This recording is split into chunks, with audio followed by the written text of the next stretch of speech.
today, Thursday, fourth day of the Digital Agriculture Week. Once again, we welcome all those who are connected virtually, those who are following us through AICA social media, especially YouTube channels. And I also want to welcome, we have a very nourished and interesting panel during this session with several guests we'll be introducing and several virtual guests from different countries that will be introducing once they intervene. This panel is focusing on what we discussed during the three past days and this morning. It's focused on the use of digital technologies. How many are using, how many are not, or how much is being used, how much not, and why is it used and why is it not being used? So for these questions I mentioned, we're going to have two parts in the panel. The first part from the McKinsey team, international consulting company, highly recognized, and I'll be introducing them.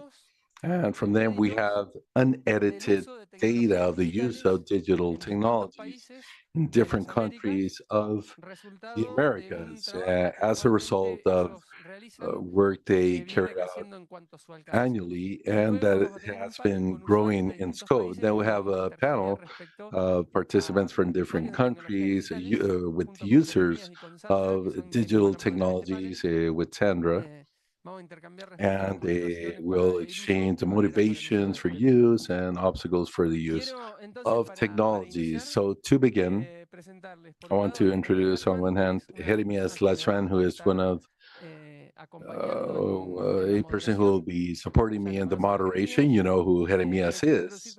But I also want to introduce Sandra Siedler, who is connected from Argentina. Welcome, Sandra. She'll co-moderate this panel together with Jeremias. Sandra is a researcher in the Latin American faculty's social sciences FLAC, so she's also a collaborator of AICA in various projects.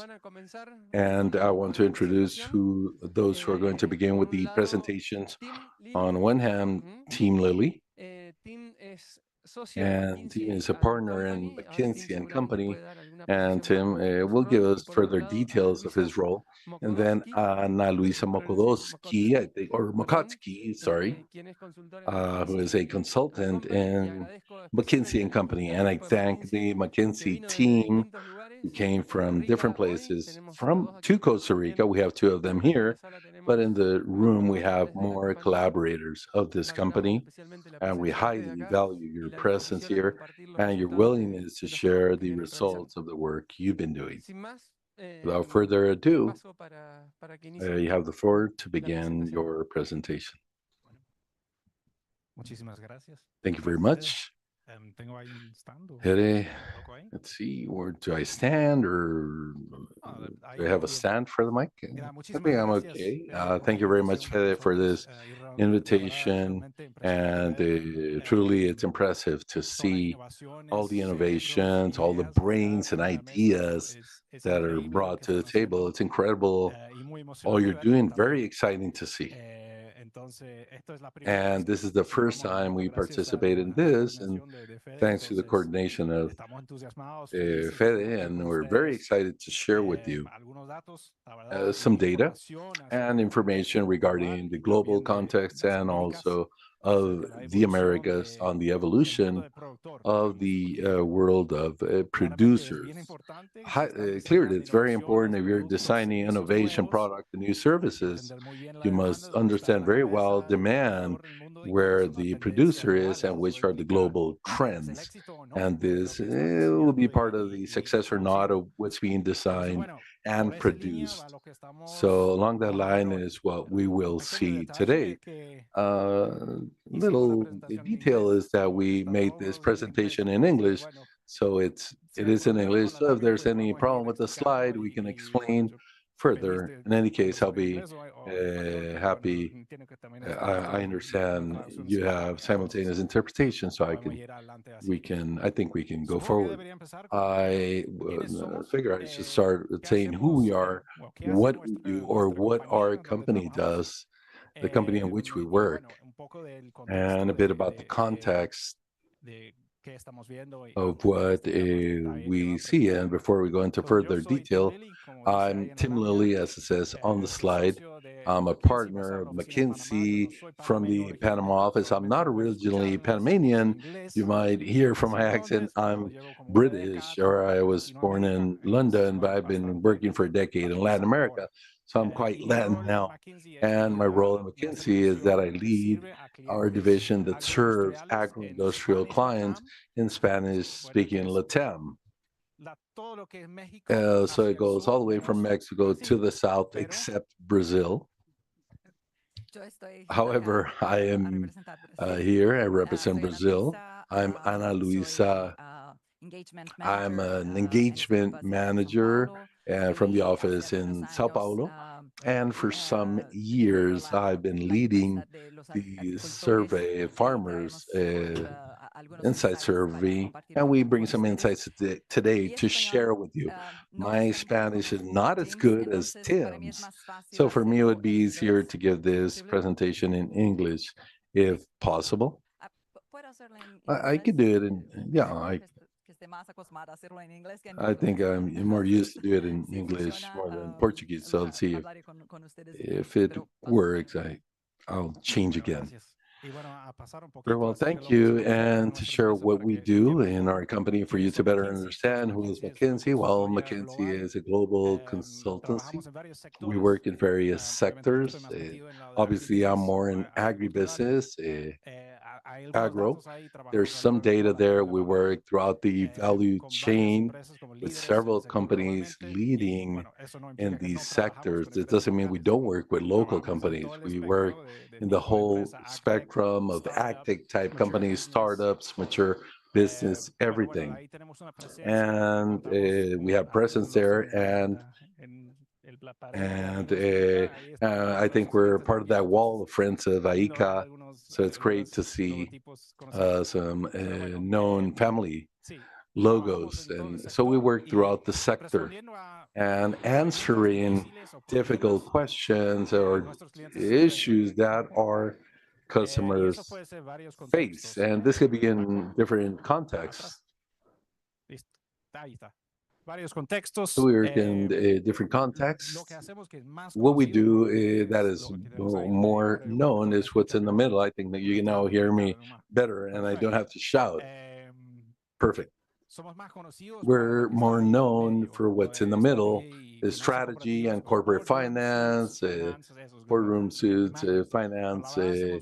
But the reality is that we do many things because we must respond to the big problems of our clients, and they're not always finance and corporate strategy. As a matter of fact, in agribusiness, it's just one part of a very big world that's becoming even more complex and changing by the day. So we're helping with operations, with efficiency, with yield, how to trade and how to play in the value chain and distribution chain, organization, how to build this organization for new functions, new ways of working. And on top of that, something that's very relevant, which is creation of new companies, how we support startups in our up to our largest clients who want to play in different parts of the value chain or want to make different efforts. We also support them.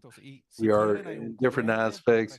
We have a QR code. You can look into that QR code if you want to see our publications. These are free. You can leverage these.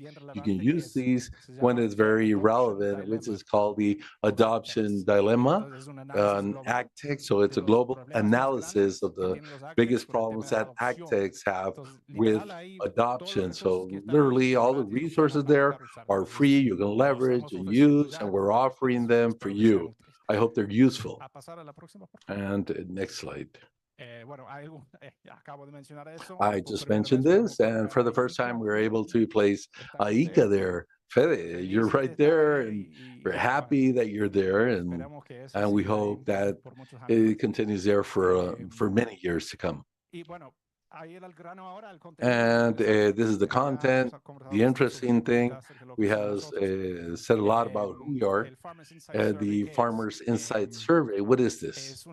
Well, it's a survey that covers 4.5 million producers in the world throughout 9 countries, but in five, basically covering 5 areas. You might ask, how did we divide the business of producers in these 5 things? Well, we don't see it as a division. We see it as an ecosystem of important factors, current important factors that affect, and they're all connected. Clearly, you get very excited with technology and product adoption. However, the producer has to balance this with risks and opportunities for gains, practices on sustainable farming, on how they're going to get insurance and financing for their business, so on and so forth. So we see that as a whole, and we explore different questions regarding the different chapters of the survey, and we'll see that in further detail what was answered by producers that we included in this survey. You can see our stats, but as I said, 1.5 million data points were generated this year. This is all work of Ana Luisa, which is quite impressive. And thank you, Ana Luisa, for doing and leading all this effort in several countries. We still have not published this. It's not out to the public yet. We will publish in a few months, but now you have an advanced look to the information, so we're happy to share all that. It's worthwhile saying that we're not reviewing only one type of producer nor one type of farm or property. We look into several of these, and we can extrapolate some interesting trends, especially with the generational change. What happens between the more digitalized generations and once again the owners of businesses, and how their attitudes change over time and their openness to try new things. So this data is part of these results that were analyzed. General context: whenever we perform a survey, we must check very well and understand the context and the background. We are approximately globally in a mid-cycle. The commodity prices has lowered from their peaks a few years back, but we're still above the average in the last decade.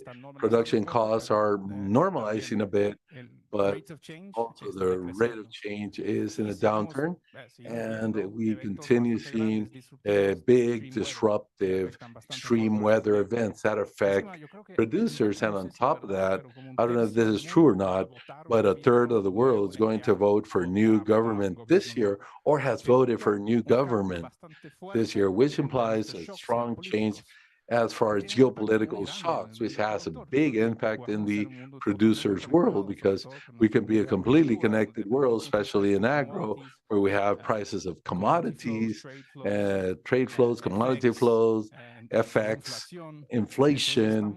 Therefore, we are in a quite unstable and volatile world. And this could be analyzed. We performed analysis in 2022 with all the data we have comparing to 2021.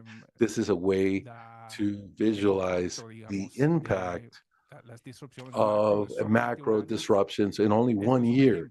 This is an example. We are placing this as an example of the total impact of two things: of the conflict and geopolitical stability, and the net climate effect or climate events. Some countries highly affected, and others positively. And as a surprise for those who are in Brazil, Canada, and Russia, and that was during 2022. However, we're in a world that is volatile, as far as conflicts, climate, and non-predictable things, exogenous things that cannot be controlled. And this has a weight in the head of producers. On top of this, another way to understand the uncertainty that producers face, if we see it this way, the level of exposure to droughts, in this case, exposure to climate, which is something constant, growing in some industries and some crops. And there we included these only as another way to see the pressure that a producer might have, because if you're playing or you're part of these crops that have a high concentration plus a world or an area or a zone that has greater exposure to drought, well, which are the decisions on hand? Is it to move elsewhere or to improve the way I operate? To move is difficult, or to change crops is difficult and costly. And several crops is impossible. You cannot move almond, for instance. We're working with some producers in California, almond producers, and they have grave problems because they have no way out, basically, from where they are. And the other option is technology and how to leverage technology in operations to improve efficiency, performance, or yield. And it's another way to go back to past performance. And that's part of the pressure. And if I was to show one slide, the five main findings of the survey, and Anna will explore each one in detail, all the data. But these would be the most important items. The strongest or most severe problems for producers this year nowadays continue being the pressure on because of supplies, and they see it at their biggest risk, that volatility in the price of supplies that cannot be predicted. And we're in a world where there's conflict, there's a change. You cannot send ships to the. What happens if you can't send ships to the Panama Canal? There would be an affection to the supplies. That volatility is the biggest problem producers have. The second one is climate or extreme climate events. So those are two great concerns. The other one, the expectations for profit and the potential of their operations. There's a marked difference in their perception of possible improvement in Europe, and they're the most pessimistic, where they already have the operations. There's no further improvement that could be made. But in Latin America, there's a perspective of potential improvement in operations. So for those who are thinking of their AgTech, who to target or where to target, it's worthwhile thinking, and where it will have better traction, where there's people who have more perception. So you have a market, a possibility for improvement. We're not at the top of yield. The third point related to practices, related to sustainability. And Fede and I were discussing this word that's a fad, which is sustainability. Everyone is talking about sustainability. But after a few years, everyone looks at the word and sustainability, but what does it really mean? Why, what do I do this for? And the reality is that we have seen the adoption of sustainable practices in operations whenever there is support to improve their yield and lowering costs, common sense. But the data also show that if you look into this, these practices are working because they have the benefit of sustainability, performance, and reducing costs. So that will work. And the fourth item is related to the adoption of technology. That's good news for this room, that adoption of technology continues to grow. So we're doing the right thing, dedicating time to technological solutions in the agri world. Adoption continues to grow, especially related to operations, and instead of things like financing or procurement or software for farm management, precision agriculture.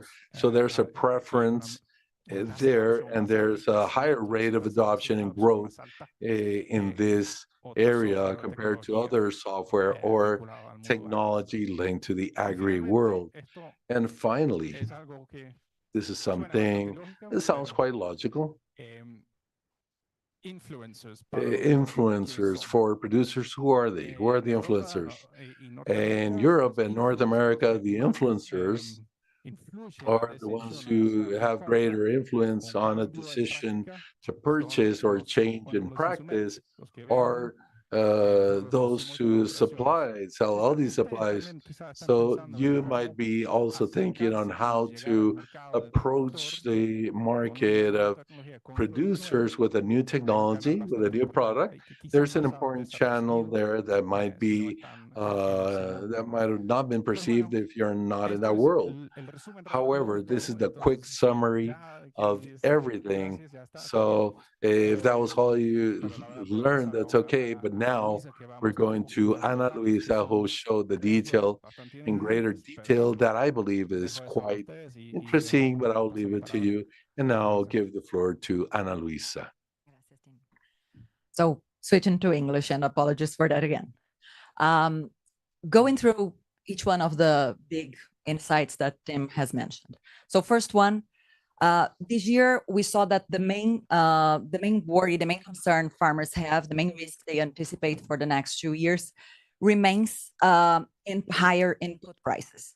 However, if we look at the detail compared to the previous year, and if that's okay, I'll just stand up there because then I can point to the data. Yeah. So if you look at the first line where we compare 2024 and 2022, you see that in 2022, 63% of the farmers were mentioning that was their top worry, increased price of inputs. That made sense because we were in a very inflationary scenario, imminence of fertilizer prices going even up, even higher, given the event in Ukraine. This year it remains important, but part of the share that was worrying farmers regarding to prices has shifted to the weather. So we see farmers now more worried about these extreme weather and client events. And we also see farmers worried about volatile prices for commodity products. So, and for this, we don't have a comparison with 2022 because we didn't list this option for them. I would assume it would have been slightly less worrisome in 2022 when they were operating at all-time highs than it is now. But yeah, as you can see, the farmer behavior has shifted a little. What is interesting here is that globally, that's the scene you see. But when we look at Latin America, in Brazil, extreme weather events became by far the main worry for farmers. And in Mexico, it is also the top concern. In Argentina, it is the increased price of inputs. There's the country economic situation that has more impact. But in these two countries, Brazil and Mexico, we see that the farmers are worried about extreme weather events. And when we collected the data, it was in the beginning of the year, between January and March, and the events that we saw in Brazil, the floods and now the wildfires, weren't even accounted for. So, but farmers were already very, very, very worried. So if we go to the next. So when we talk about input prices, right? So we asked farmers how did they perceive the increase from 2022 to 2024, right? So, pardon me, from 2022 to 2023.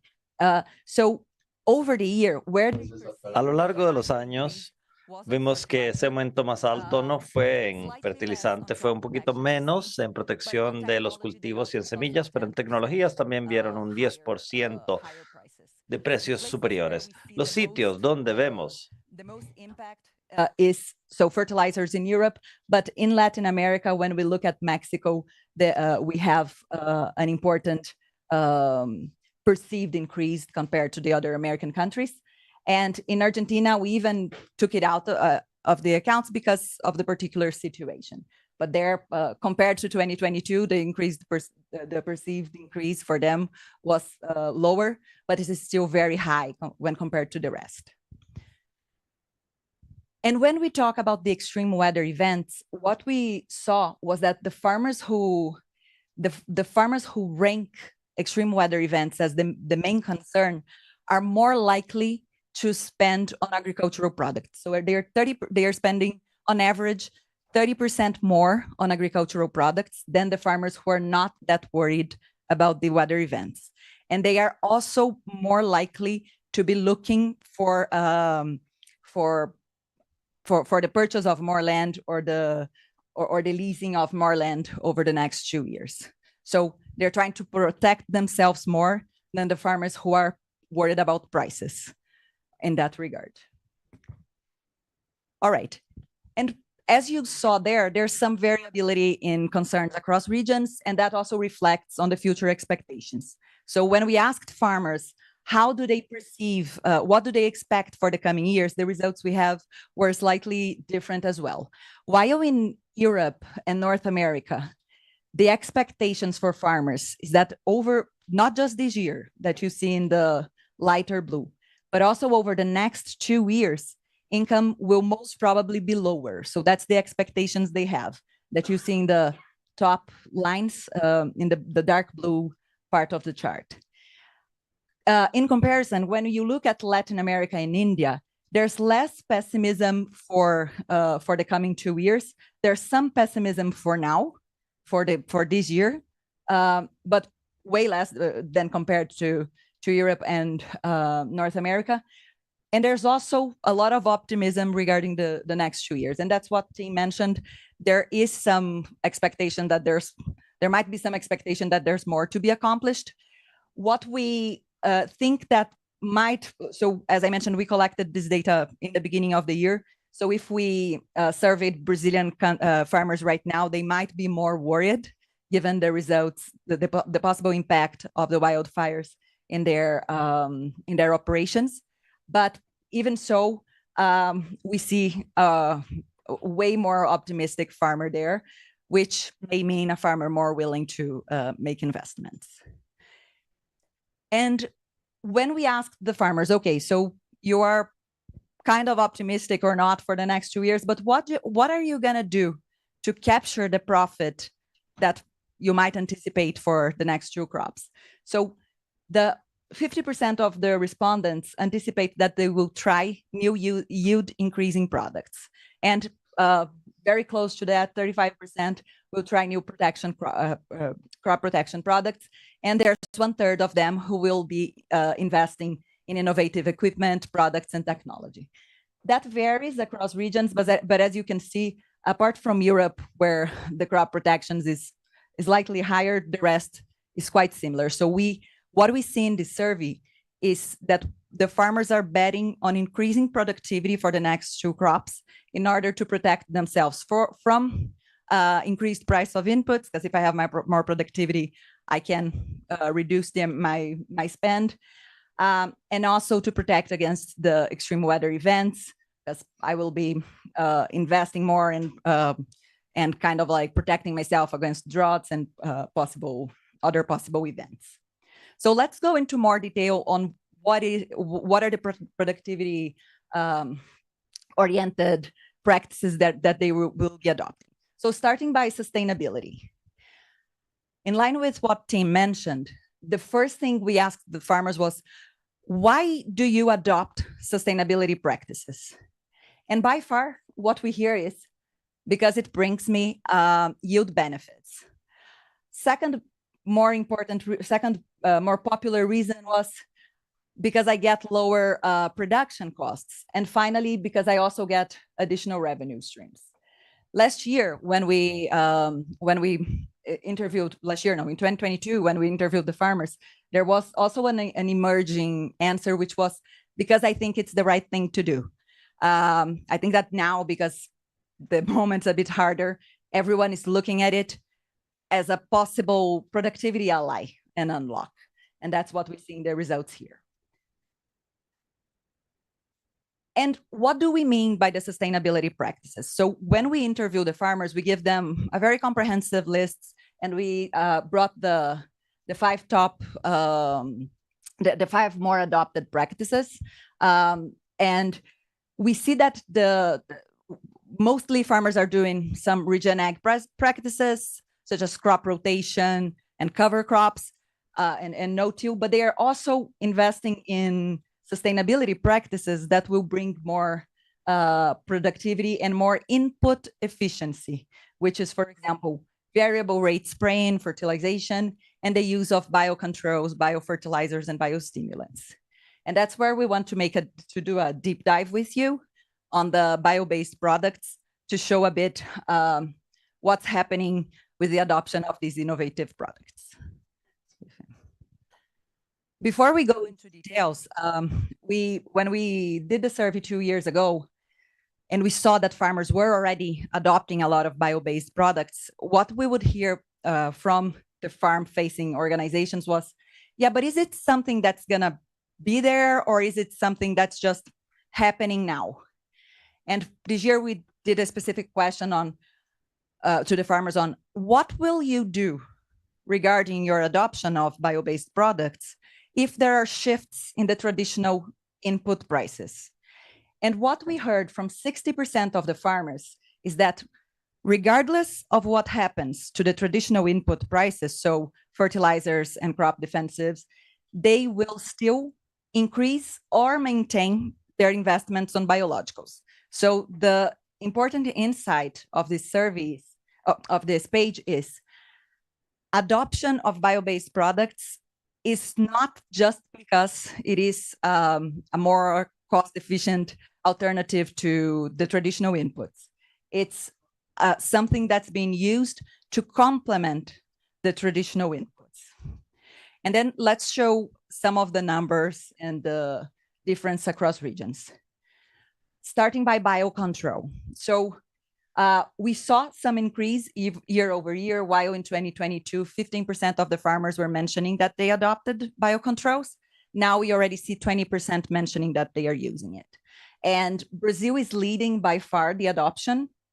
There are some specificities in Brazil, so tropical country, we have some types of pests that are already very resistant to the traditional chems.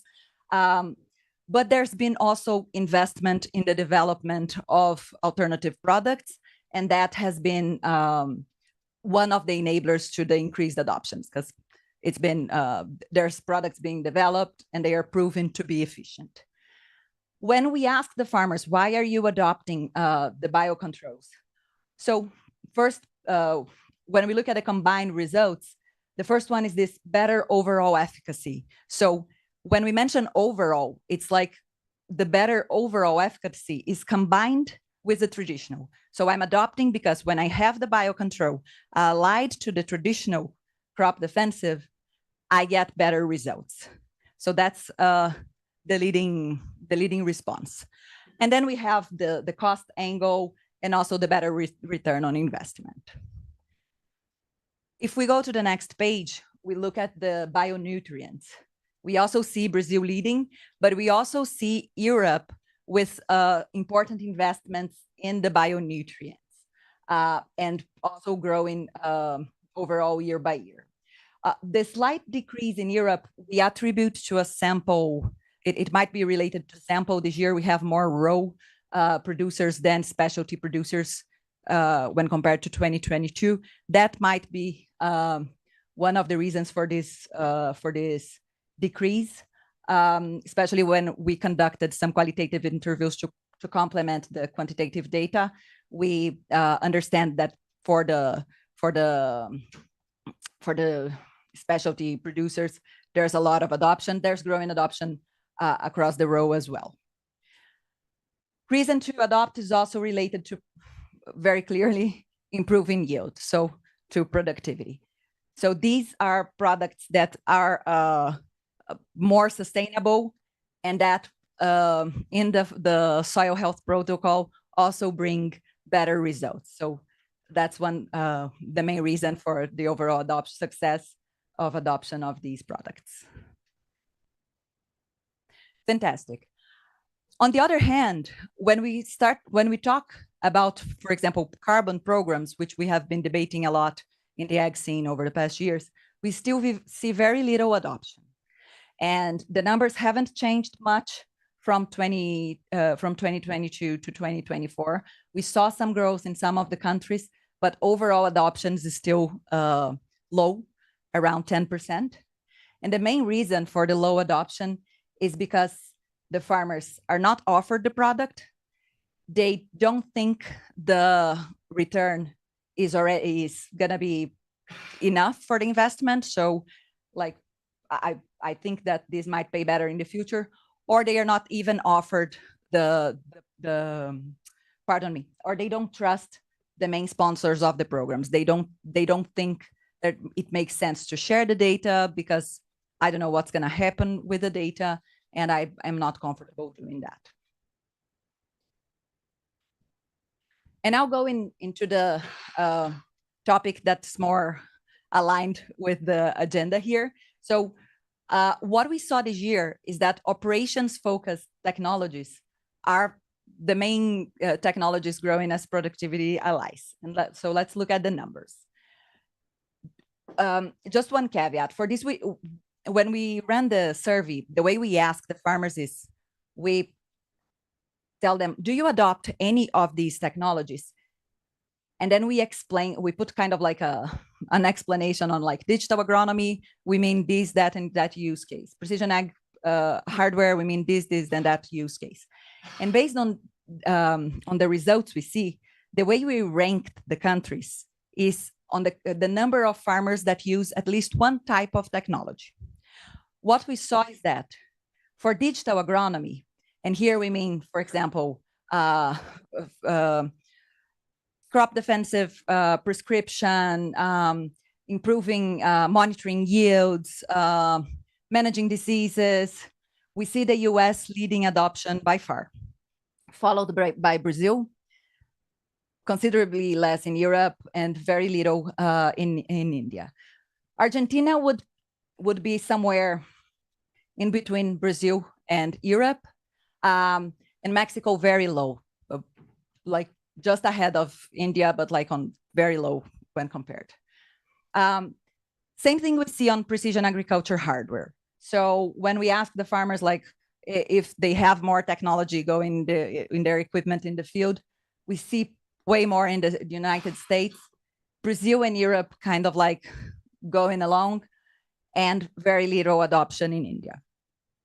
The other and I think the main insight we see here is highest adoption is in these three lines, right?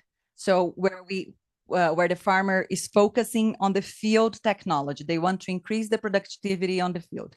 We also see adoption on farm management software. So the farmer wants help as well with their the management of their operation, of their office and their back office. But the priority we see, except from the US, that's here for all the other countries, we see that the priority is to get better results in the field. On sustainability-related software, we still see little adoption. So ways to measure carbon, to improve water efficiency, and automation, robotics, and equipment electrification, very, very incipient, less than 10% of farmers globally using. So just two deep dives here on the two cases with the higher adoption.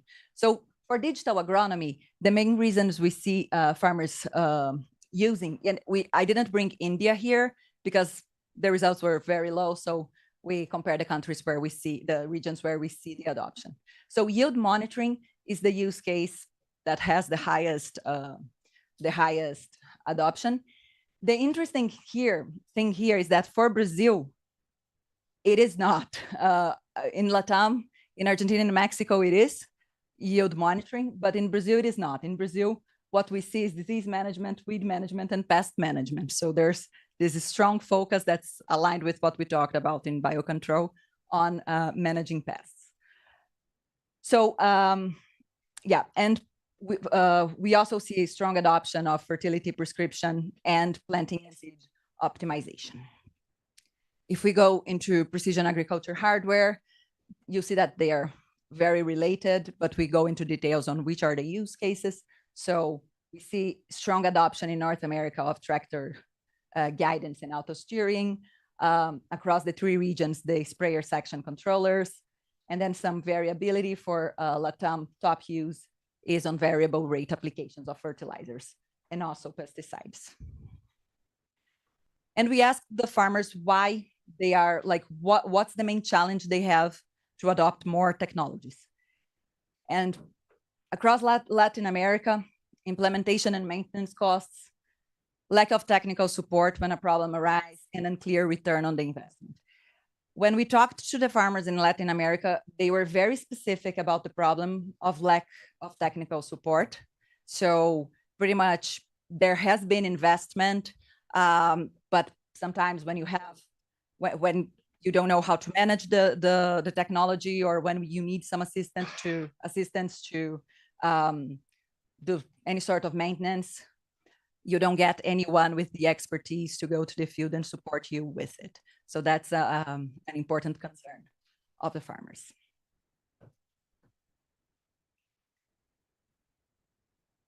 And still in technology, but then going out of the field and more into the purchasing journey.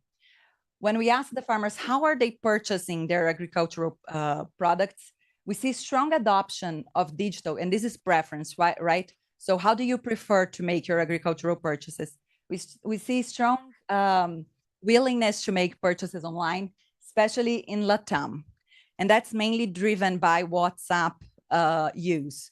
So when we talk about platforms and e-commerces and like the marketplaces, still very little adoption everywhere. But when we look at the use of technology to enable the contact with someone on the other side, we see that that's what the farmer in Latin America is looking for.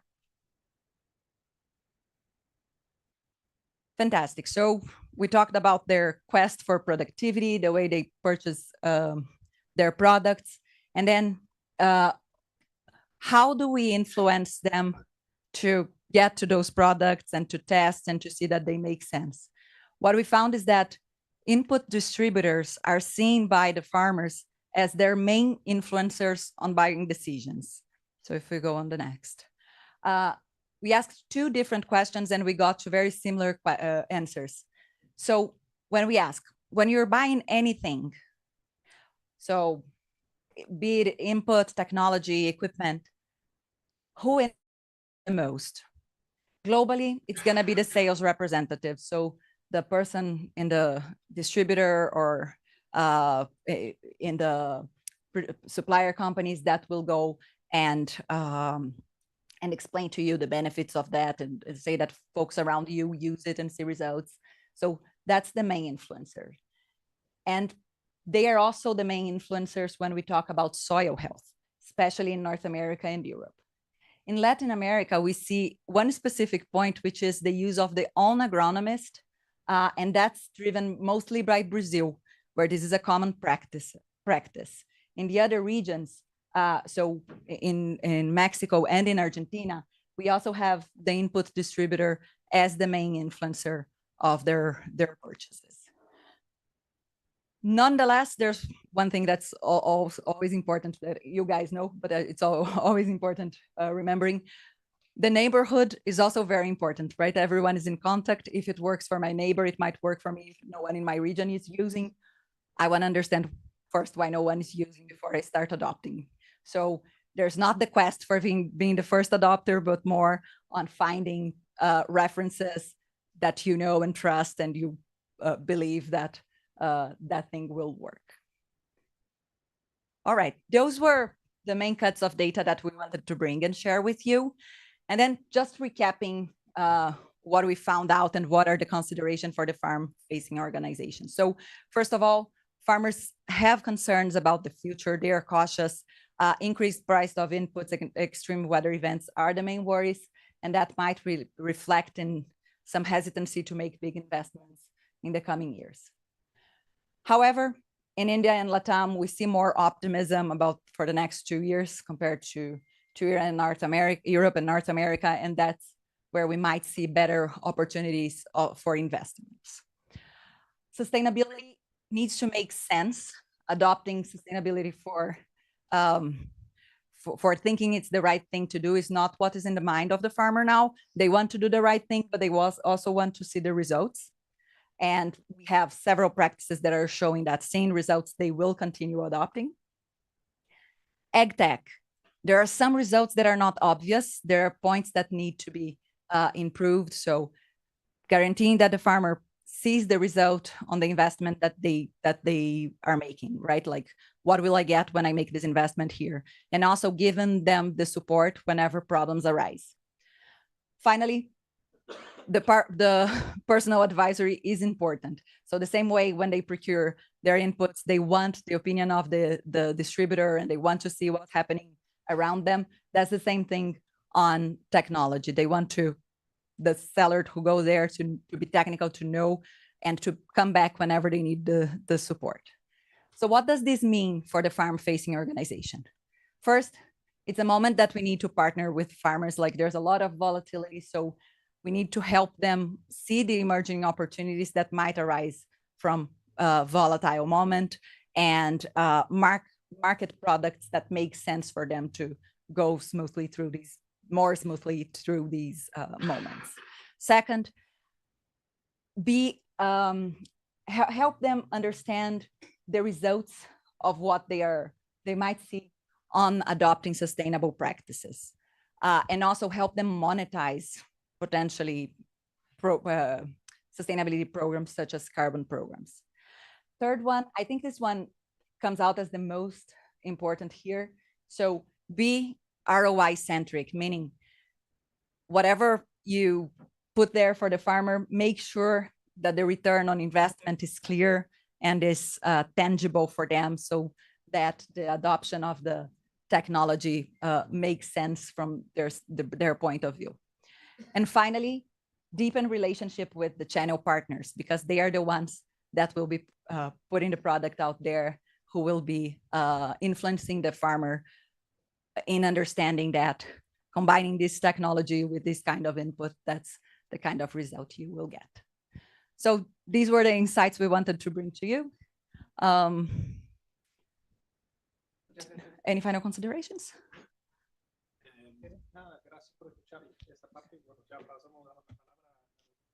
Whoever is speaking without a microphone. My apologies.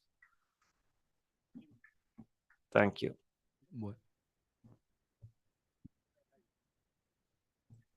Muchas gracias. Thank you very much, Tim, Ana Luisa. Your presentation was very interesting.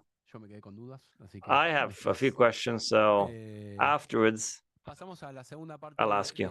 But let's move on to the next part of this panel. It's of a different nature, and it's focused on something different than what we've been doing throughout this whole Digital Agriculture Week. Precisely. Now, instead of presenting to you entrepreneur or results of studies and research, things that we've done a lot, now, the idea is to ground this as much as possible, to look at digitalization in a very practical, granular manner. And for this, we've called 6 cases, 6 persons, 6 producers, who are all linked to the production of food in the region, so that they can tell us about their experiences. There's a round with 3 questions, which we will ask each one, so that they can tell us about their perspectives, experiences, etc. And now Sandra, who will also be moderating and leading this panel, to speak and to start with introducing 3 of these people, and then I will continue with the remaining 3. Thank you. Good afternoon. It's a pleasure to be able to be sharing this panel with you. I will introduce 3 of our guests, and then Jeremias will continue. I will introduce Raymond Rojas Núñez, who is present with you in the room on this panel. Raymond is a farmer. He's part of the coffee cooperative in Costa Rica. He studied IT engineering. He then focused on his family's coffee production, where he incorporated digital technology. Second, Jessica Jana. Jessica leads the Swiss Contact project for the use of drones. She's an agricultural engineer. She's the first woman in Bolivia to use drones, aside from spearheading programs for the use of digital technologies among rural youth. And thirdly, I want to introduce Janine Santos Contreras, who's the founder of the pineapple production of Monte Plata in the Dominican Republic. Janine is part of the exporter community in his country and has studied law and international relations. And after that, he promoted digitalization processes in his area. Let's start with Jeremias so that you can introduce the remaining panelists. Thank you very much. I'll introduce first of us, Jose Pradet. Jose Pradet is an agricultural engineer. He also is a farmer. He has a small plot of land that belongs to his family, extensive crops, but his main activity is to provide technical advisory to, I think it was 5 or 6 farmers in a total area of approximately 5,000 hectares of extensive crops in the province of Santa Fe, Argentina, a extensive crop area for the country. On the other hand, Elena Loaces, she's an agricultural engineer. For the past 15 years, she's been working at the cooperative URF in Uruguay. This is an organization that was created in '59 in the Las Flores department of Uruguay, and it comprises 900 members, 200 of which are our farmers, 700 livestock farmers, and Elena is the coordinator of technical assistance for the cooperative, which is comprised by another 11 agricultural engineers, and they provide assistance to the members of the agricultural area.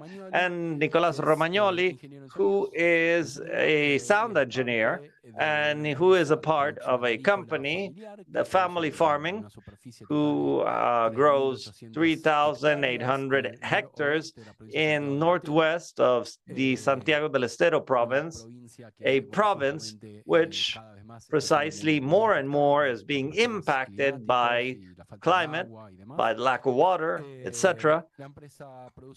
The company has several producing areas in an area of a radius of 200 kilometers, leasing fields.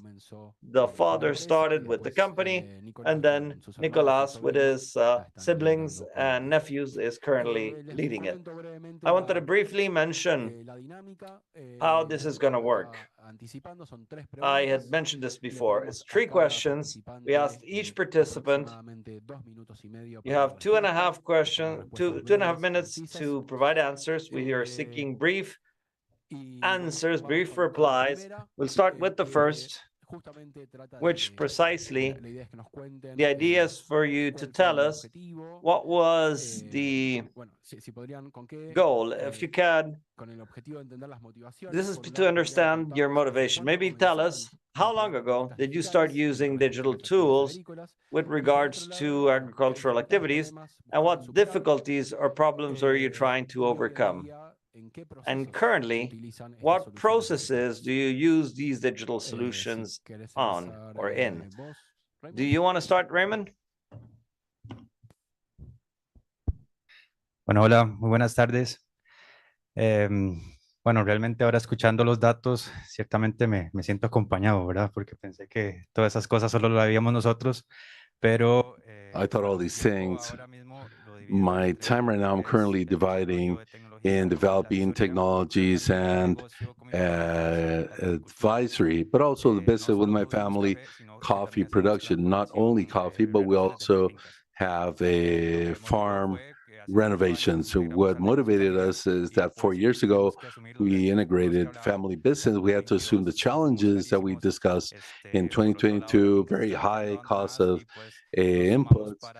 So we went to give a solution that was replicable with neighbors as far as technology. We used drones for mapping farms to produce curves, also to detect rocky soils. And once we started in a parcel that was completely renewed, these are varieties for specialty coffee that is supported by soil sensors, environmental sensors for decision making IoT. And every time they're used in the farm, it goes to register in a management system for the farm. The most innovative component for this is virtual assistants. And here I have to thank the table over there because we have benefited from knowledge of artificial intelligence, school, also territorial development, and family farming, who has helped us to create assistance to interpret all the data that is generated at farm. So in summary, we use that technology to transform coffee farms and create a replicable model for new producers. Thank you very much. Raimundo, Elena. Good afternoon to everyone. And I want to, first of all, thank for the possibility of sharing, because these things this has allowed us to share many experiences. As I said, I work in the cooperative of producers in the center of Uruguay, and I'm responsible for a technical team.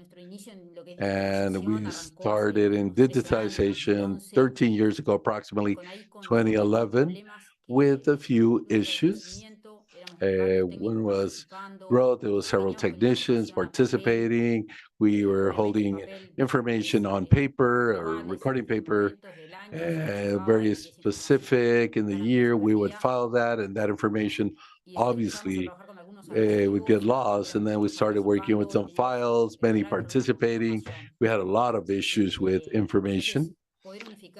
So being able to unify records, protocolize, start collecting information, we knew we had a lot of information, so we had to save the information. So that encouraged us to seek these type of tools. You start hearing these things, they seem oblivious and difficult. However, being convinced that they're in need is a key point to be able to detect and find solutions of what you can possibly do.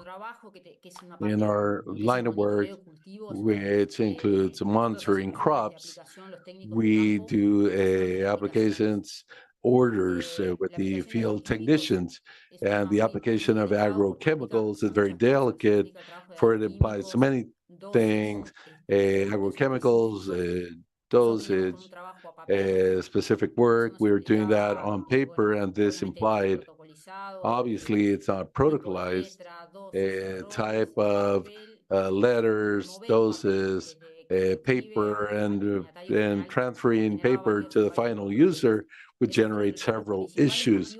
So these were the main reasons that made us seek digitalization. As I said, we started 13 years ago, and we're now with our second software. And what is it that we do? Well,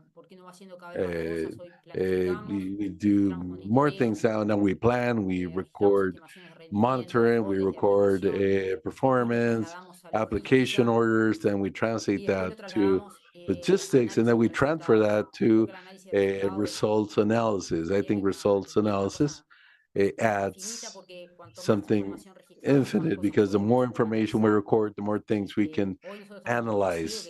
And we're now convinced that it's a key point of our work with the software we are using. And now we can share with other companies. Information has given us a lot. Buenísimo. Very Muchas good. gracias. Thank you very much. Jessica.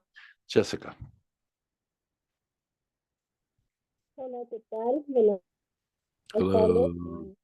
Isol, good afternoon, and to everyone. The experience, sorry, it's very muffled. It, it,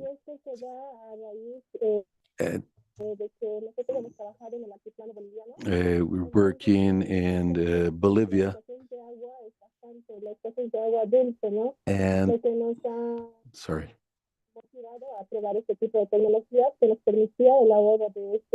the use of this type of technology.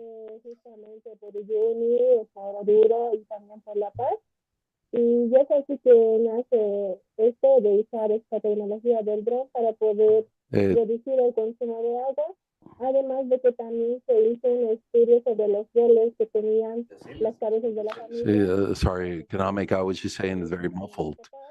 Do apologize. Jessica, perdón la interrupción. No, Sorry ahora ya se to escucha. interrupt. Porque no te escuchamos. We cannot hear you very well now. Perdón la interrupción.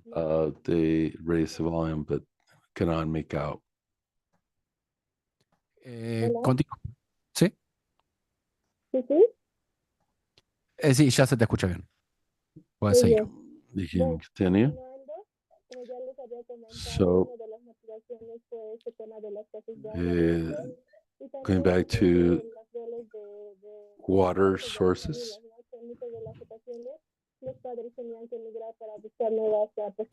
Sorry, I cannot make out what she's saying. It's very muffled. I do apologize.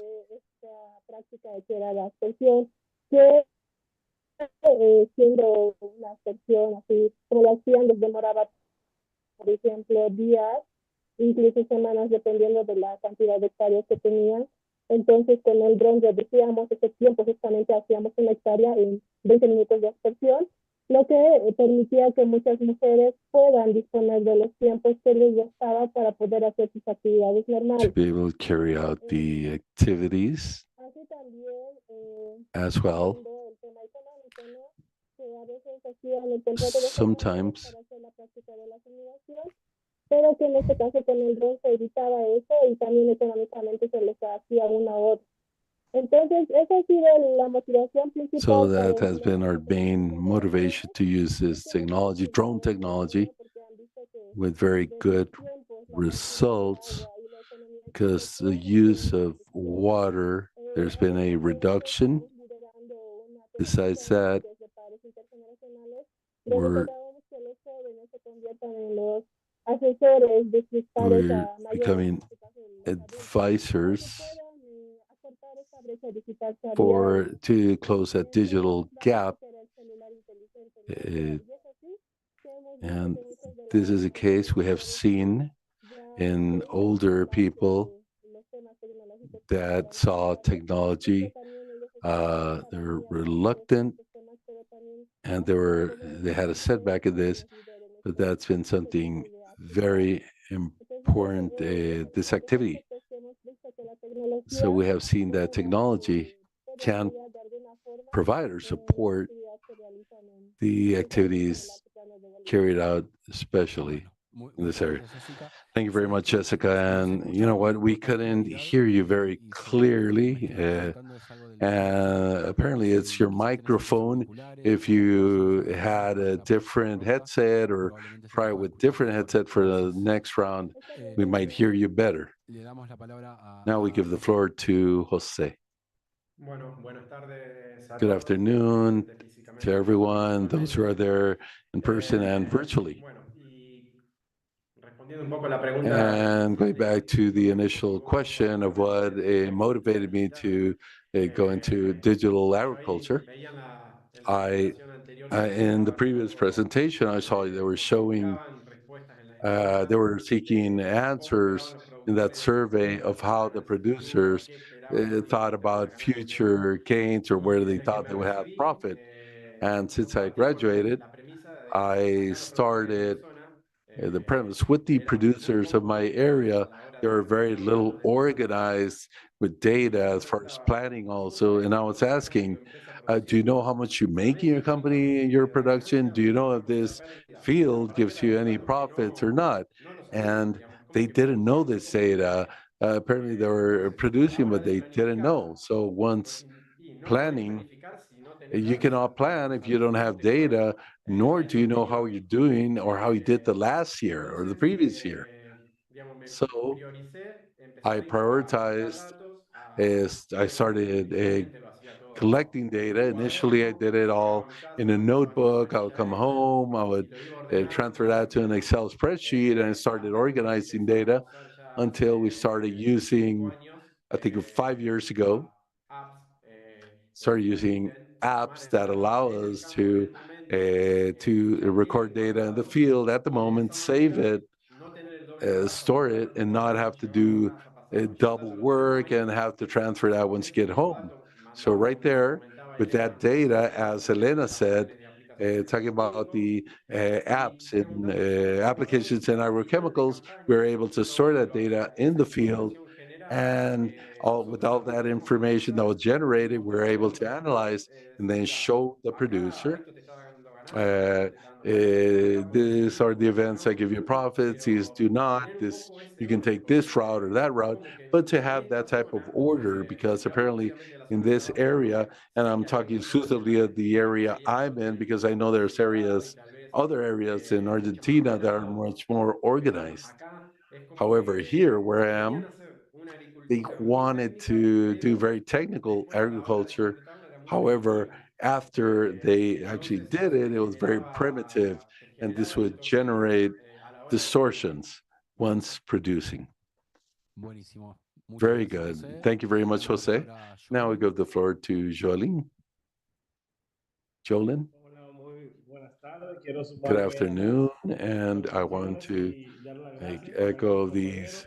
greetings and thank, and Como briefly, decía José, as Jose was saying, and mucho de lo que what for many who are present grandes avances en cuanto a tecnología have en had great advances Para with nosotros que technology estamos in empezando agriculture, but es un for paso others en la who are luna, presenting, como diríamos, it's un like a paso step para in the los first, a para small los step in the productores moon, del país. Por small ejemplo, step for desde planificar humankind, but a big step inicialmente from desde la planning. planificación Initially, with the la cosecha, planning los of pasos de a fabricación crop all the way through its los resultados fueron commercialization, óptimos. the Entonces, results were fue optimal. paso a paso lo que So fuimos it was haciendo step by desde step the work we planificar did y from our llevar planning. primero, como bien decía And José, en un first, as RDP, Jose said, que era lo que first we estudiamos were para holding our dar una records in an Excel productividad spreadsheet, entendida y and we más were trying to adelante determine our fuimos objectives for a profitability. y And eso as se we fue adapted transformando un poco this, más en lo que it mencionaba transformed a ¿verdad? little De la more maquinaria, in como the por ejemplo el caso del procurement warehouse. of machinery. For Nosotros instance, a usábamos story I por tell a día lot para is una that tarea per los day we will servidores use for a únicos task donde todavía no está tan in avanzado como en Dominican otros países Republic, como which en is quite Costa advanced Rica o compared to other Filipinas. countries, Nosotros not teníamos que as durar advanced as Costa Rica and Philippines.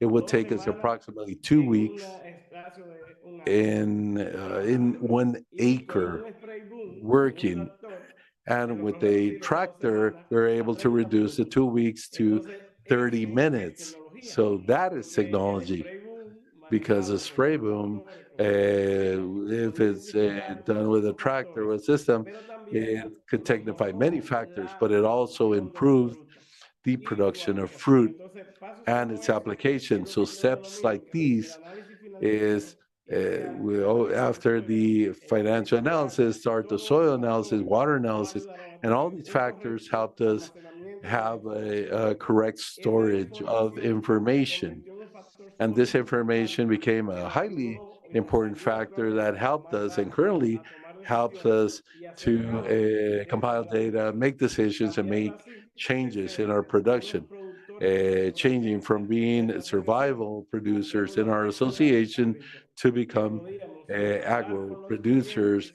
who can y speak with presentarles una clients proyección de and cosecha show ya them a hecha, una forecast prorrática of de harvest, nuestra and producción they could y buy us extraer los beforehand our mejores production extractos and sell it. al And all incorporar, this is como digo, thanks pequeños pasos en to la luna. incorporating Pequeñas small herramientas steps in the tecnológicas, moon, porque small existen muchas que technological advances, todavía because nosotros there are estamos many conociendo, que that por we ejemplo nos know quedamos about in con la this buena forum. abierta y decimos, who are very surprised, say, wow, if I had access to that tool, it would be so easy to control factors in the farm, this and that, to control different factors.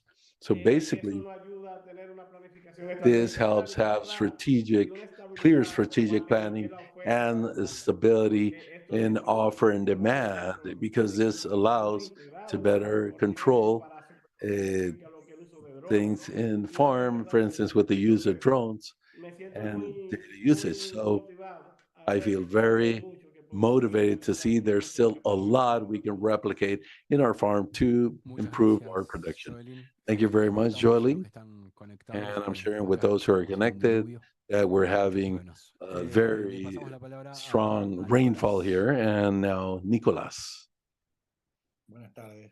Qué buena noticia que esté Good lloviendo. afternoon. This is good news that you have rain, and you have a lot of rain. Desde ya, muchas gracias por la invitación. So thank you very much for the invitation. For us, it's a pleasure. It's an honor to be invited to these spaces. So on behalf of all my family, very thankful. Nuestra gestión, And our si bien recién management, although as was presented, my dad started the business and the company, the legal corporation. However, we're the fifth generation of agro producers, and our management has been traditional, knowing the cultural tasks, kind of try to see the behavior of climate. And for many years, that type of management would give us good fruits. However, we started having great variability of the production because of climate events and changes in the market, the cost of supplies, as well as the cost of what we produce. And this started generating uncertainty and economic loss. And so we started incorporating risk in our business. And starting from that, we started to incorporate tools that would allow us to first have management with lesser risk, and second, to be able to give more scale to the business, because as a family business, you start incorporating new generations and you start reducing surface. So we need to scale up. And at this moment we're in, the traditional management and cultural management was very difficult to do at a higher scale.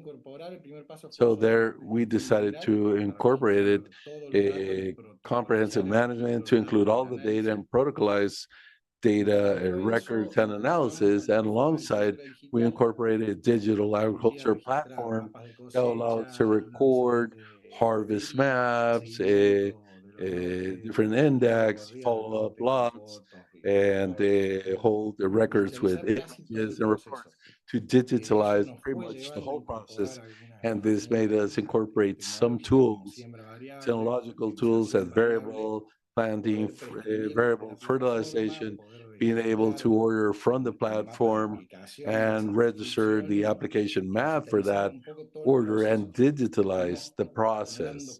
So we are accumulating layers of crops, of NVI, of the lots, which allowed us to generate environmental maps, how the lot behaved geographically, validate this with the harvest map, and we started accumulating a level of information which was bigger than our capacity to analyze. All of a sudden, we had layers of information we couldn't analyze. So then we incorporated a team of specialists to help us with this. We created a dashboard with the BA, and now we have 7 campaigns of records of the whole process, planting date based on the data generated by the harvesters, application maps, selective application of fertilizers with sensors that are recorded with the application date, flow, distribution, correlation it has with the environment. So we started advancing in all those records to be able to generate, based on all that information, to generate some knowledge.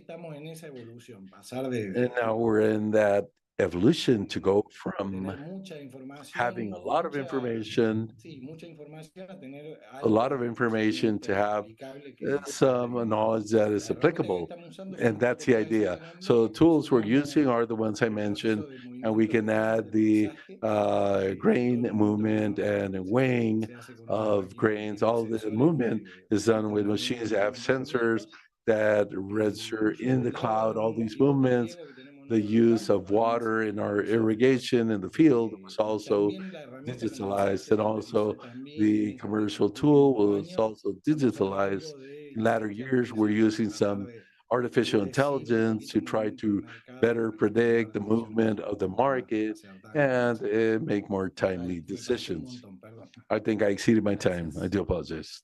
Thank you. Sandra.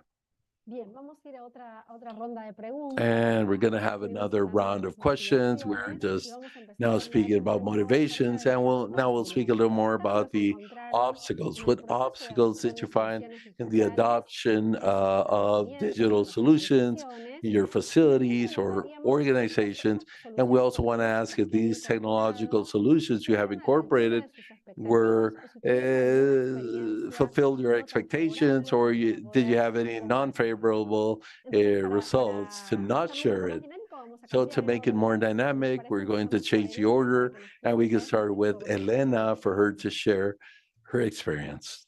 Bueno, nosotros haciendo historia y creo que Well, en going back in tecnología history y en lo and que es telefonía going hace think 13 about años atrás es un montón. technology, and 13 Nosotros years ago is a long arrancamos time.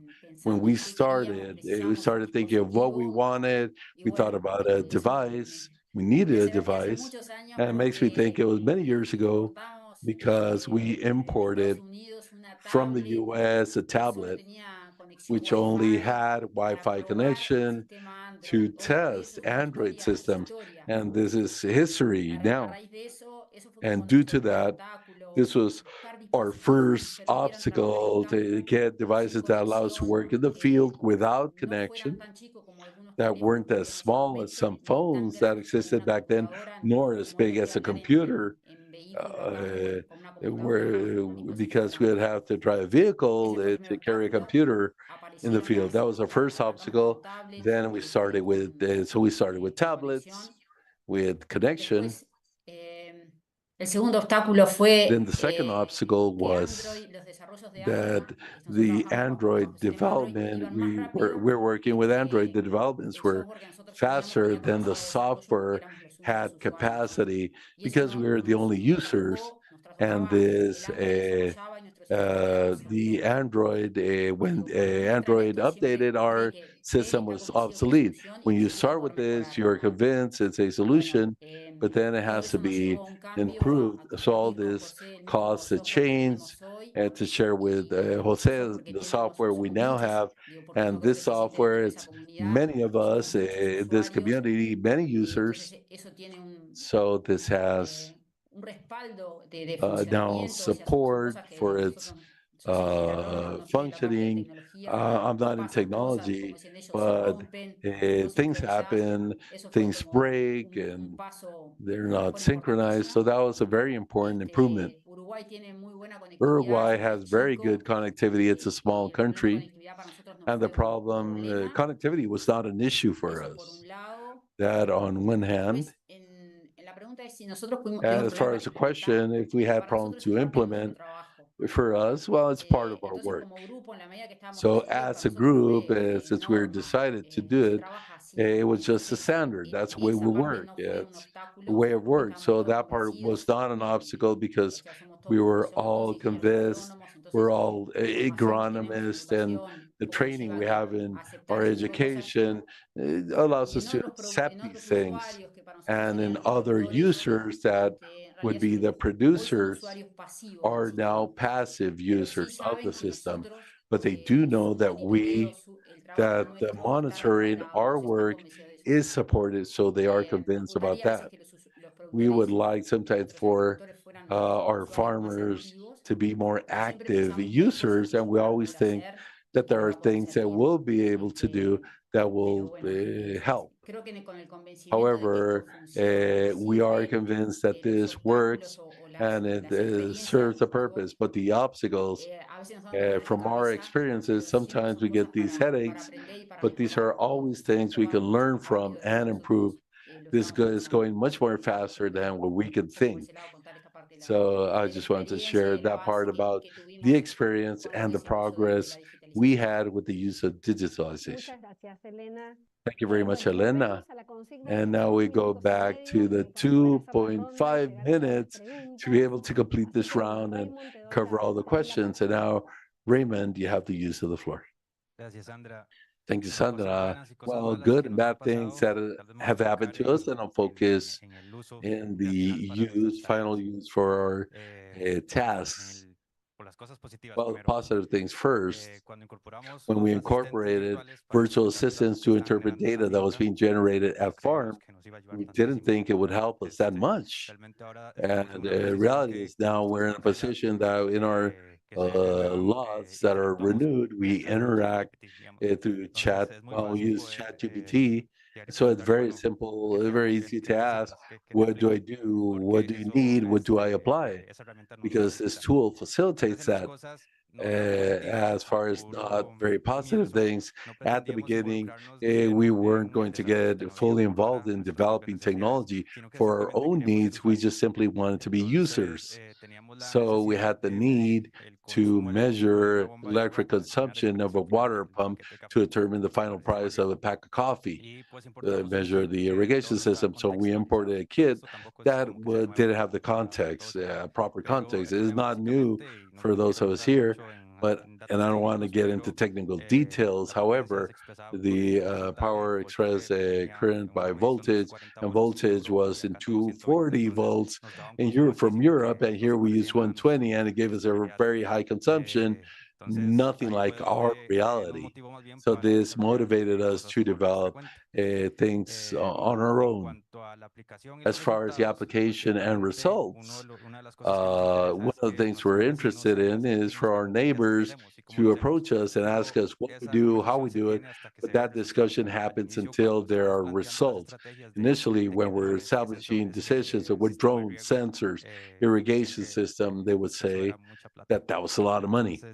So they didn't believe with certainty about the investment. Now we showed them, demonstrated that this does generate differentiated coffee in our case that has the option to be sold better with better business. So those are good things and bad things that have happened to us. Very well, thank you very much. And now we'll continue. And the question is regarding obstacles and what limitations do technologies have or have had once incorporating these to the production. And now I'll give the floor to Jessica. Let's try it again without the headphones, see if we can hear you better, and I'll give you the floor again. How about now? Can you hear me now? Excellent. Please go ahead. Well, thank you. What can I say? Well, about drones, aspersion drones or spraying drones, starting from the fact we're almost at 3,800 to 4,000 meters above sea level. This has meant a challenge to test this technology. So we have had problems with pressure. Besides the fact we didn't know much about how we had to do maintenance and all of these things in managing or using the drone. I have a funny experience. And back then, we were very scared about this because we have temperatures that vary a lot from very cold to very hot. And when we started our spraying, there was a time where it was very cold and all the spraying it froze. So right in flight, everything was frozen and a pump exploded. These are experiences you don't know from the beginning, and we have to endure that to understand what we can do going forward, because agriculture is still there. this has been one of the strongest experiences we've had. There's also another obstacles, and I imagine everyone has this, that costs are very high. Despite there being demand for this, there are farmers who have contacted me to see where they can acquire this equipment because they've seen the benefits in reduction of water, reduction of time, which is what they see the most once carrying out these activities, and also management. And since this was new technology we're implementing, and we saw many things. First, if the drone would fly, and it has flown, we have worked with a 10-liter drone, these highlands. So we've seen the flight autonomy, the usage of batteries. So it's been a challenge. It has been, but it has shown very good results. And everyone was pretty much really fascinated with this use. I have other experiences, but since I know we have little time, that's what I can share for now. Thank you. Gracias. Bueno, Thank you. pasamos la palabra a Nicolás. Very well. Now, Nicolas. Bueno, Very well. creo que I principal- believe principal that obstáculo que the main tuvimos fue la challenge that we resistencia que had había dentro de la was propia resistance to organización. change Más- within the organization eh, itself. Creo que inicialmente I esa think that sensación de initially that esto no was está it, saliendo the bien, feeling that this is not muy going tentador right. volver a hacerlo como It's lo very hacíamos, tempting esa- to go esa back the way frustración, we used to do it, esa that fue level of la frustration. That was principal the obstáculo a vencer, main ¿no? Y obstacle ahí to creo que es overcome. importante que And I el think that cambio there, venga de the una change has to decisión come los from accionistas, a directores, quien decision sea que esté en el between the proceso de toma de shareholders decisiones or the people who a nivel are empresarial, in del cilindro por el cual se decision-making toman estas decisiones. positions, En este the caso, conviction these había un decisions are directorio made with. convencido In de this que el case, camino there was a correcto era directory este, convinced that y bueno, the desde path to ahí follow se was fue this.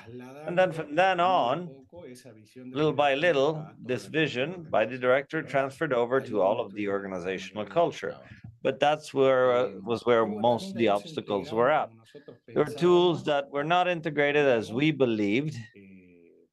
Hubo There were hubo bastantes plenty preguntas que no supimos responder, of pero hubo questions bastantes that we herramientas were que unable supimos to usar answer, but muy plenty of bien information that we y weren't able aprendimos to sin problemas con la leverage. expectativa. Me quedó una formulita And que we la comparto para que la learned usen.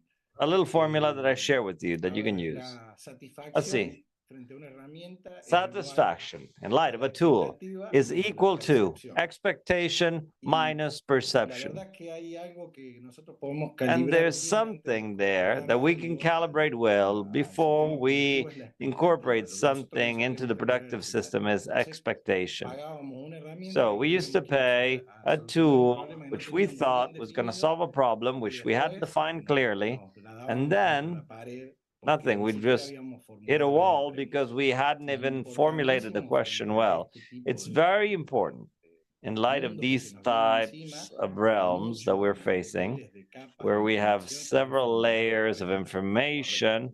Y ahí me parece And I que think that aprendimos there por we lo menos a learned calibrar at expectativas. least Decir, bueno, to ¿para qué calibrate estamos incorporando expectations, esto? to ¿Cuál es el say, resultado what que are esperamos we tener? incorporating this for? Cerciorarnos bien What que is the el result we proveedor de la expect? tecnología siempre te dice que The hace lo que technology vos querés vendor que haga. always says that he'll Y do bueno, whatever you want him to do. ahí And como well, que calibramos un poquito there mejor. we sort of calibrated things a little bit better. Muchas gracias, Nicolás. Le paso Thank la you very palabra a much, Joelín. Nicolas. Now, Joeline. Me sumo también al, I al tema echo del statu quo. the words of the Cuando status nosotros quo. venimos When we siendo talk estudiantes about, en lo que we've been cuando somos jóvenes struggling profesionales when we're young para la producción professionals too agrícola, that are hay algo joining que the mayormente se agricultural ve mucho production, que and llama there's a el manejo topic that generacional. is difficult. Entonces, en el caso de And nosotros, yo in siempre our he abogado case, por algo que se I've llama, always por algo lobbied que se for llama una something integración that we generacional. call generational Estamos integration, produciendo piña because inicialmente we are para growing volumen y venimos de pineapple, we're exportación producing large con ánimo de volumes suplir to los export. países de República Dominicana que reciben más de 11 The millones Dominican de turistas Republic cada año que receives les more than encanta 12 la million fruta tourists agrícola. every year. They love Pero pineapple, eso que se but veía desde una un relevo generacional, no entendía this por qué teníamos que generational transfer, we didn't understand why we had to invest in changing something that had provided profitability for so many years. So we had to speak this language of integration because we need that expertise to produce. But they also need to allow forced labor to end and to allow higher quality work, because there are farmers in our countries that still, in order to feel like they worked, they need to come back home destroyed, dirty, depleted. So when you find technology that does work more efficiently and you can replace that brute force, they feel like it's not going to have the same revolt. And it was difficult to convince them.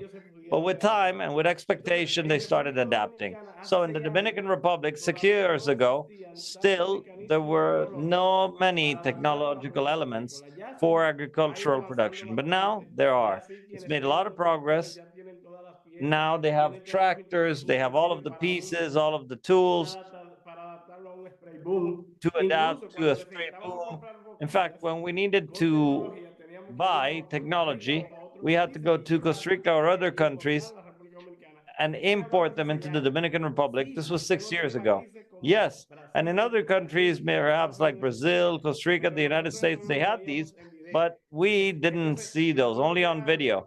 So we had to convince them, and oftentimes they wouldn't like to be convinced.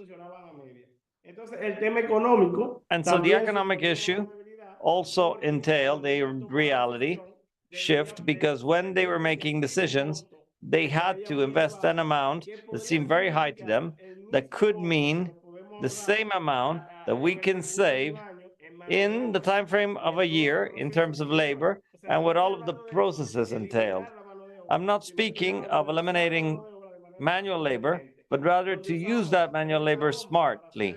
When we use 30 men to do the work over an acre of land over 1 week, now you can do it with 2 men and a tractor with air conditioning and with better efficiency, where you control the product, where you maximize the distribution. And all of this really resulted slowly in a change. And finally, we've included the use of drones, for example, to count pineapples, the plants, to look at their development. And we had to send people out line by line when the pineapples are large. And I'm sorry if what I'm saying seems like very rural, but drones helped identify where there were problems with pests, etc. So we could send brigades to check specifically. And where there used to be many men that used to damage the plants, and if they weren't supervised properly, they wouldn't do their work properly because they're human beings. Now we could locate the specific areas and then send them out one by one and give us a report on where we had to do an intervention. So basically, from my point of view, that's doing an important change, which has helped us save resources and greater reliability in production. Thank you. Thank you. Obviously, we see you're very optimistic because we're talking about challenges and everybody ends with a very positive vision. Anyway, Jose, your turn, 2.5 minutes to close this round concerning the obstacles identified. The main object, the main obstacle identified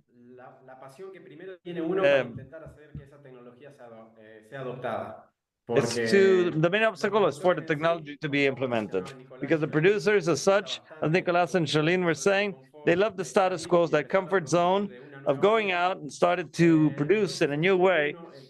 So you really have to kind of drive them to that change. And if you like all of this thing of digital agriculture, you're going to insist and insist and insist until you achieve change. If you don't like it and you want to do it because somebody else wants to say it, it might be more difficult. So I think that essentially that's the foundation. And another obstacle over there that then leads these producers to their comfort zone is that most of the areas are elderly and it's already they have a hard time handling a smartphone, or they're not very kind of familiar with a smartphone. So to add more features to that phone that they simply use to send a WhatsApp and to make a phone call is difficult, at least initially. And I also need to mention what Nicolas was saying. All of these technologies come in to optimize timeframes, but this is long term. I think that initially, any technology needs some time where you need to get to know the technology and you need to adapt it to the use you want to give to it. Because otherwise, any technology that is not adapted or is poorly used, then we're going to think that it's useless. But it's not the technology, rather, it's how we try to use the technology.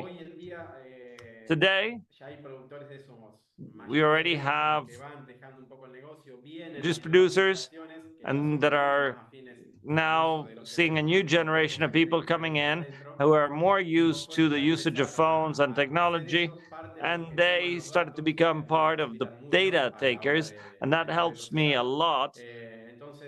So that nowadays has been improving a lot. Muchísimas gracias. Le paso la palabra a Jeremías. Thank you very much, Jeremiah, for the next round of questions. Very well, thank you all very much. Very interesting conversation. Third question. It's set to be the last, hopefully. We'll see if there is time for an additional question or not. But we don't think so. So one last question. Again, we ask you to please stick to 2.5 minutes. We know that some people will take a little bit longer. There's some very interesting stories to tell, but that's it. From your perspective of the users of digital solutions, what recommendations would you give to companies that develop and provide digital services for the agricultural sector? If you want to start, Jessica. Bueno, Very principio, la honestidad. In principle, honesty. As my colleagues had already said a moment ago, sometimes to sell the technology, people will tell you that they will do whatever you want. So I think we've made mistakes there as well, because, you know, sometimes people will ask a question, does this fly 4 kilometers high? And people will tell you, yes, it works. Take that technology home. So a lot of people fall in that pitfall. But we were starting to know what the obstacles were of the location itself, of the environment itself. Then we said, no, that's not going to work for me. Not there. And so at last, you look at the context of each location. Each location is different. People are different. Everybody has a different outlook. And based on that, we can do recommendations on whether it's going to work or it's not going to work. Because then people blame technology, as my colleagues were saying already. So it's important also for us to work jointly, supporting each other, looking at the context. And I think that that would be my main recommendation, to do this when people are looking at whether it works or not in the framework that we mentioned. That's it. Thank you very much, Jessica. Elena, do you want to continue? Yo creo que en esta parte de qué le Very well. I diríamos think that on this side of what we would say, we also learn from the people who develop. And I think that the exchange of the developers and new technologies, I think what's missing, what we still need, I don't know if it's still missing, but who develops has to be there permanently and has to be clear about the demands and needs of each one of the users, because you can reach the best product, or you can place it or get the person who really needs it to buy it. Montones de apps que hay. There are many apps, and you need to know whether they actually adapt to what you need, whether you will actually be able to use it. It's not that it's useless, but sometimes they don't work on their own. Sometimes they work if you have the right users. So the developers need to be absolutely clear about the demands of the users and their needs, so that digital solutions may be successful. And sort of to support what I was saying initially, we, as the users of a cooperative, we all seek to make a profit. What are we going to achieve? What can we improve in terms of time frame, in terms of labor, in terms of performance, yield, and improving an application, reducing the use of supplies, things that somehow in our system result in an ROI. I think that all of these things need to conspire, but we as users also, we've learned a lot from the people who are working on the technology side because they are contagious. And I think that they know that they need to generate a project. Buenísimo, muchas gracias, Elena. Thank you very much. Elena, Raymond? Jessica mencionaba algo que Jessica was iba a decir mentioning la parte something de contexto. that is related to Lo the demás side of creo que es como context. reciclar también Everything ideas else que se is han about discutido a lo largo de la recycling semana, ideas that pero have been creo que discussed una de las throughout the week. principales But I es think that one of the main guardar ones un cierto respeto is por el to productor, be por eso respectful temas for de the avanzada edad producer, y no imponer especially la the elderly, tecnología. and not impose Creo que technology un on them. modelo que es muy I think that a interesante, model que that a is nosotros nos funciona y particularly por eso interesting, that has seguimos worked for herramientas, us, and that's why es un we use these desarrollo tools, desde abajo, ¿verdad? is a bottoms-up development. That's perhaps one notion. One notion trabajar de la mano con un to work productor hand in hand más que con un with asesor. a producer more than with a Muchas veces consultant, ser del because equipo va a ser the more you a have a veces beneficioso, multidisciplinary pero team, the eso va a better it will propiciar be. But that will que at least se guarantee rompan esas barreras that these de adopción. barriers for Y para implementation are finalizar, algo que broken down. es como And común aquí en Costa finally, Rica, los productores something that siempre is common here in consultan Costa Rica is that que estás farmers vendiendo lo que me often, vas whatever you're a selling instalar, them, whatever you're going to tú me install, garantizas de que they me vas a ask, acompañar do you el guarantee that resto you del will año, support ¿verdad? me throughout the years? Porque Why? corres Because el riesgo de they que run the luego risk que se of buying dañe something from you el today, aparato, a que todo el tiempo sensor, a no haya device, ese respaldo. and then it breaks Entonces, down y and la they will última, have no para no backup. extenderme más, And the last point, tal in vez order not to invertir en take los any more escenarios time, de demostración. invest O sea, un in productor demos. no te compra hasta que no vea un Farmers resultado positivo. won't buy something until they Entonces, see invertir a en esos positive escenarios de result. So demostración va a these ser demo valioso scenarios para need to be shown. They're poder promover valuable in las order soluciones. to promote our solutions. Gracias, Raymond, súper interesante. Nicolás. Raymond, it seems very interesting. Nicolás? Es difícil que me alcancen los 2 minutos y medio para todos It's los pedidos difficult que tengo. to answer everything with all the ideas I Pero have in just vamos 2 minutes and a a half, tratar. but Yo I'm going to diría try. que una I de would las say recomendaciones más importantes that que one of leí the es que desarrollen recommendations productos is that intuitivos y people fáciles need de to usar, develop que la products that interfaz are del usuario intuitive esté and easy pensada to para el use, that the usuario user interface that is envisioned nativo for que a user. funcione para mi I'd hijo say de that has 5 to años. work for my child who's 5 years old. Cualquiera pueda operar la Any tecnología. person Es el can desafío. operate that technology. That's the challenge. Yo creo que eso sería bárbaro. Otra I'd cosa say es that el that acompañamiento is personalizado. definitely important. I would say personalized way. I would say that the person who's behind the implementation, who is key to the implementation, is that the person who's riding the tractor or the harvester or whatever device is involved has to understand why it's important to record the data, what the data is used for, to make him part of the process. And that should happen. And this should be driven by the person who is developing the technology. Another thing would be technical support and ongoing training. That's what Raymond was saying, kind of. Don't just kind of sell and disappear after 2 years. Another thing is to maintain an open channel with the person who's perceiving the value of the technology, who purchased it, to continue feeding into it. I see that most of the big technology companies is that once they have a customer portfolio, they stop developing, and there are still improvements to be made, and they could be monetized, but many people just settle with a big business portfolio. And I would think of scaling a little bit more. And finally, the most important point for me would be for technology salespeople to have a cooperative effort or focus.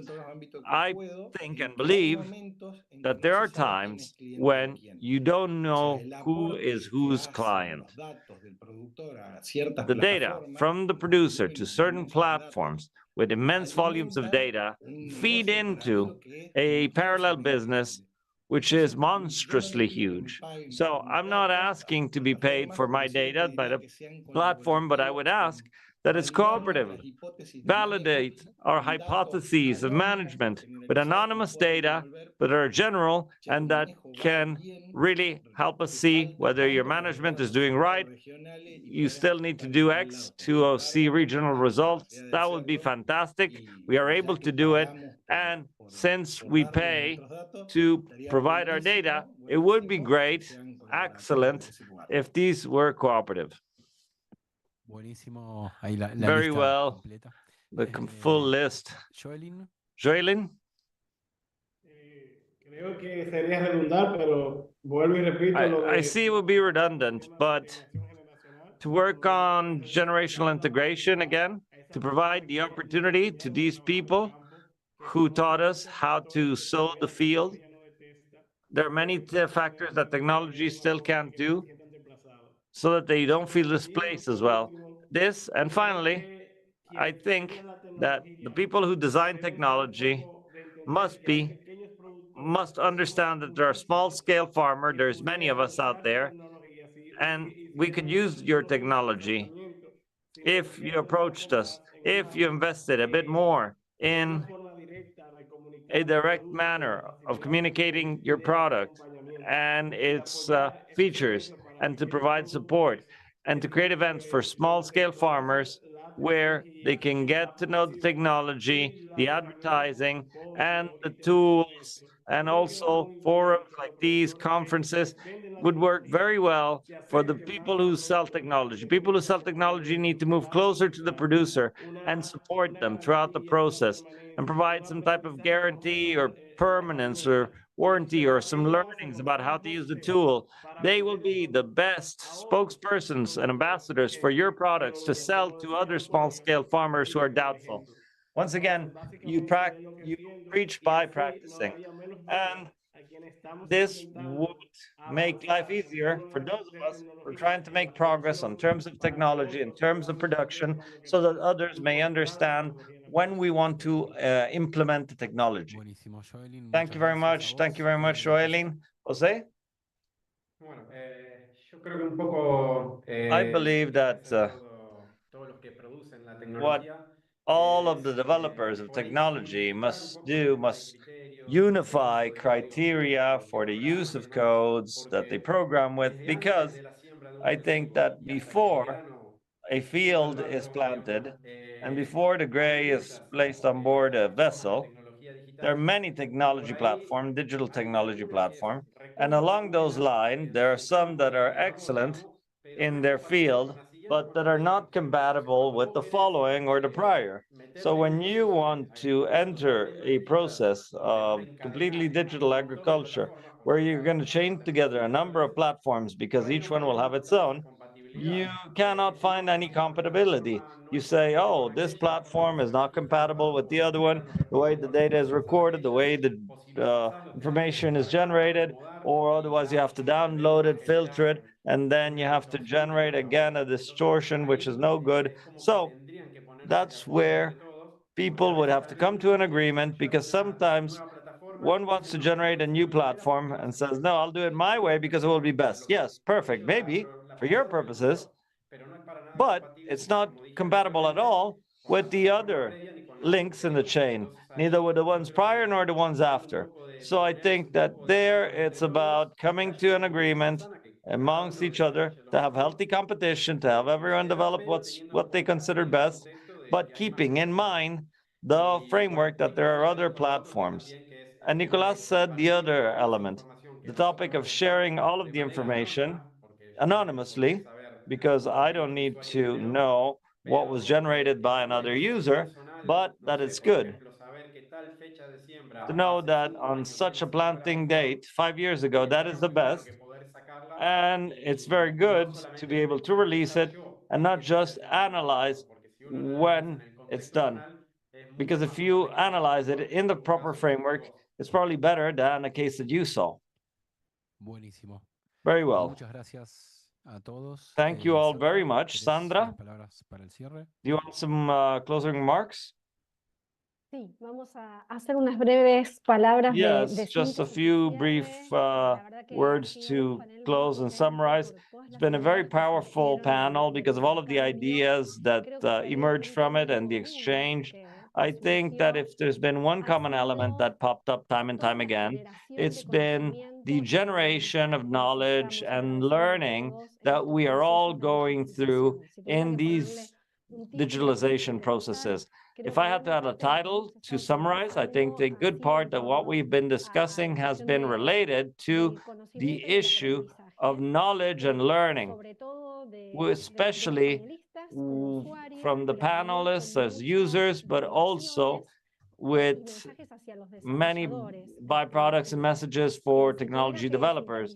If I had to summarize a few key points, I think that there's been a very interesting approach to how data production has evolved, and precisely the work that you as farmers have been doing, what you did at the start and what you do now in relation to the data that you generate. And this leads us to think about how, as technology continues to increase, that frontier of learnings and challenges keeps evolving as well. You mentioned the moving from the first Excels to generating great volumes of data and wondering, how are we going to process this? How are we going to analyze this? One example with regards to the challenges related to the production of data generated by digital agriculture. There has been a lot of consensus with regards to the challenges. I think that in great measure, we had the issue of resistance to change and the factor of motivation, which is made evident when you start seeing some results or when new and more enthusiastic individuals propose incorporating new technologies. Along these lines, the factor of generational integration was mentioned and the role of young people in the deployment and the inclusion of digital agriculture. And one other issue was the topic of costs and affordability as a key factor to keep in mind. And finally, in order to close, I would like to go back to the recommendations that, if I had to provide a summary, these are the recommendations for developers from the perspective of the farmers. I think that what pops up time and time again is to keep in mind that there's an important element in technology, the human element. That's essentially it. These technologies are developed by human beings. And the importance of them being friendly, intuitive, for the data generated to return and to allow to make better decisions, to have support along the way, and also an important point with regard to the need of having a convergence among technologies to achieve their further enhancement. So, in summary, and for some closing remarks, Jeremiah, the floor is yours. Thank you very much. I'll be very brief. I think that the points were made very clear. With regards to the motivations, I think that there's some topics that are worth highlighting as well. These were mentioned time and time again. Digitalization allows you to make more informed, better informed decisions. Aside from reducing costs or increasing productivity, information is helpful for decision making, which in certain cases may be linked to wanting to increase productivity, reduce costs, etc. Another thing that was mentioned as a key concept, I believe, is to mitigate the agricultural risk. To make better informed decisions, we need to inform better decisions on site, the agricultural developments, and to be more sophisticated in how we produce and what we decide to produce on. In terms of the obstacles and challenges, obviously these were external topics of technology that is not always adapted to the conditions we seek. The case of Raymond that even led him to generate technology internally, probably with an entrepreneurial spirit of his own, but all external factors that do not always adapt to their needs, but also internal factors from companies and farmers, where factors or elements that are cultural or the way of doing things aren't always can halt the implementation of new technologies. And on the side of recommendations, a number of topics arose from different perspectives. Clearly, honesty is a value that always pays back. Highlighting more clearly the impacts or benefits of technology is also important. There needs to be technical demos where entrepreneurs can show more clearly the results that their technology offers, and obviously the topic of data, which was also mentioned several times throughout the week, on how the data that is absorbed with the platform could generate a greater impact among users with a sort of greater collaborative space and cooperation between different platforms. Obviously, here the challenge would be governance. How could we generate this process based upon which the various platforms could be integrated? This is a challenge for the whole ecosystem. That's it. I don't know, Fede, if you want to add something to this. We leave it there. Thank you all very much, ladies and gentlemen, and in particular to the speakers.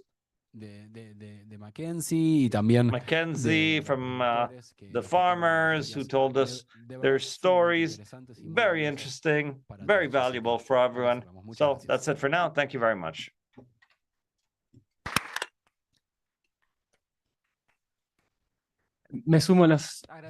I echo the words of thanks, and I have some clerical announcements like every day. Para que no saquen el streaming.